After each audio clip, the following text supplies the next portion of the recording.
Cher once spent a magical evening with Jacqueline Kennedy when she was 19 years old, the music icon writes in her new memoir.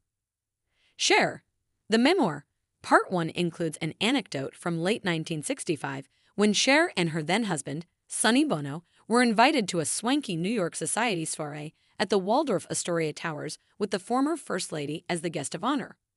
When the hosts, millionaire Charles Engelhard and his wife Jane, asked Kennedy who she would like to invite, she shocked them by replying, "I'd really like it if Sonny and Cher would come and perform," Cher wrote. Bono and Cher's agent accepted the invitation, and they were allowed just one rehearsal with their band before their performance. When the group returned to the home later that evening, they found themselves performing for just 20 guests. "We'd never played a house before and were accustomed to arenas, not long living rooms with low ceilings," Cher, now 78, wrote. They were not invited to the dinner, although Cher noted she was far too nervous about meeting the widow of JFK to eat, "so I couldn't have cared less."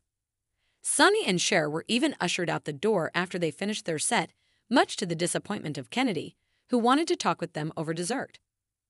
Sonny and Cher returned to the party, where the men adjourned to smoke cigars, and the women in the room stood up as one and walked out. Cher followed the women to a mammoth bedroom, where she first had an odd encounter with an older woman who told her she had a pointed head. Later, Cher finally sat on the bed alongside Kennedy, who was 36 at the time. Cher was the youngest by far at the party, at 19. "Kennedy sat down next to me with such an elegant bearing that she reminded me of my mom," Cher wrote. The I Got You Babe singer found herself tongue-tied, and all she could ask was how Kennedy's children Caroline Kennedy and John F. Kennedy Jr. were doing 2 years after their father's assassination. "They are very well, thank you," Kennedy told Cher, she wrote. "I Got You Babe is one of our favorite songs, and the children love to sing along." "She was so sweet and kind," Cher wrote of Kennedy, who died in 1994 at 64.